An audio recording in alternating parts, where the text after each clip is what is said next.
আমি ইছলাম ধৰ্মই আমাক মৃত্যুৰ পাছত কবৰ দিয়ে। কবৰ দিলে কি হয়? আজি মোৰ কাপোৰ, মোৰ কলম, মোৰ চশমা, মোৰ সব বস্তু মই মাটিৰ পৰা পাইছো। মোৰ খাদ্য মই মাটিৰ পৰা পাইছো। সেইকাৰণে আমি মৃত্যুৰ পাছত আমি পৃথিৱীক সব চঞ্জাই দিওঁ, কবৰ দিওঁ। আমি হিন্দুসকলে জ্বলাই দিওঁ। তাৰ অৰ্থ কি? আমি যি পাইছিলো সব আমি মাটিত বিসৰ্জন দিওঁ। আমাক যদি তেজ ওলায়, মুছলমানৰ তেজৰ গ্ৰুপ এ বি চি আৰু এ বি, হিন্দুৰো তেজৰ গ্ৰুপ এ বি চি আৰু এ বি। বেলেগ গ্ৰুপ আছে নেকি? মুছলমানৰ এম গ্ৰুপ ভি গ্ৰুপ আছে নেকি? হিন্দুৰ জেড গ্ৰুপ চি আছে। আমি ডক্টৰে যেতিয়া টেষ্ট লয় হস্পিটেলত, হিন্দুৰ টেষ্ট লৈছে নে মুছলমানৰ টেষ্ট লৈছে নুসুধে। প্ৰথমতে পেচেণ্টৰ টেষ্টটো চাব, এ গ্ৰুপ নে বি গ্ৰুপ। তাৰ পাছত ডাক্তৰে গাৰ্জেনক ক'ব যে পেচেণ্টক 1 বটল টেষ্ট লাগে এ গ্ৰুপ। ডাক্তৰে নকয় যে এই টেষ্ট কোন মানুহে দিব। ডাক্তৰে টেষ্টটো পৰীক্ষা কৰি চাব যে তেওঁৰ বেমাৰ আজাৰ আছে নেকি। এয়া হৈছে বিজ্ঞান আৰু এয়া হৈছে ধৰ্ম। বিজ্ঞান আৰু ধৰ্ম এটা মুদ্ৰাৰ ইপিঠি সিপিঠি। কিন্তু এতিয়া কিছুমান মানুহে মৌলবাদ, কুৰাণ মৌলবাদ নহয়, কুৰাণ মৌলবাদ নহয়। মোৰ ধুতিখন মই নামঘৰলৈ যাওঁতে পিন্ধো, গামোচা এখন লওঁ, সেইটো মৌলবাদ নহয়। এই টুপি, এই দাড়ি মৌলবাদ নহয়। মৌলবাদ হৈছে নিজৰ স্বাৰ্থত যোনে ধৰ্মক ব্যৱহাৰ কৰে, নিজৰ স্বাৰ্থত নিজৰ হাতিয়াৰ হিচাপে যোনে ধৰ্মক ব্যৱহাৰ কৰে। সেই মৌলবাদ হিন্দুসকলৰ মাজতো আছে, যিটো বিজেপি RSS সমৰ্থন কৰে। সেই মৌলবাদ মুছলমানসকলৰ মাজতো আছে, সেয়া ARDF সমৰ্থন কৰে। এই কথা আমি সবেই বুজি পাওঁ। মই নকওঁ ৰাইজে কোনফালে যাব লাগে কোনফালে যাব নালাগে। ইয়াত ধৰ্মগুৰুসকল আছে, আপুনি এখেতক সুধিব যে আমি কোনফালে যাম। তেখেতে আপোনাক এটা কথা ক'ব যে আপুনি সত্যৰ ফালে যাওক। তেখেতে আপোনাক ক'ব আপুনি নীতিৰ ফালে যাওক। তেখেতে আপোনাক ক'ব ধৰ্মৰ ফালে যাওক। ধৰ্মৰ উল্টা ফালে কি থাকে? ধৰ্মৰ উল্টা ফালে অধৰ্ম থাকে। সত্যৰ উল্টা ফালে কি থাকে?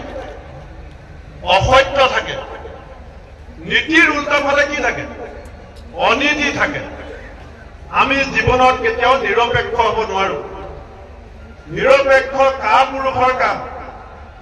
যিজন আচল মানুহ তেওঁ দুটা পক্ষ, হয় সত্য নহয় অসত্য, হয় ধৰ্ম ফালে নহয় অধৰ্ম ফালে, হয় নীতিৰ ফালে নহয় অনীতিৰ ফালে।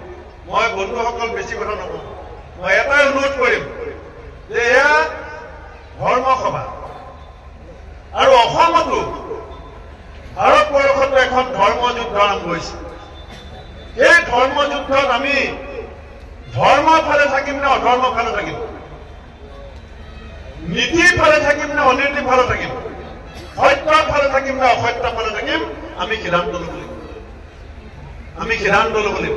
সেয়া কুৰাণেও কৈছে, সেয়া পুৰাণেও কৈছে যে আমি যোনে নীতিত থাকিম, আমি মানুহৰ দায়িত্ব পালন কৰিম। মই দীঘলীয়াকে নকওঁ, ইয়াত মই শুনিবলৈ মন আছে, বুজিবলৈ মন আছে।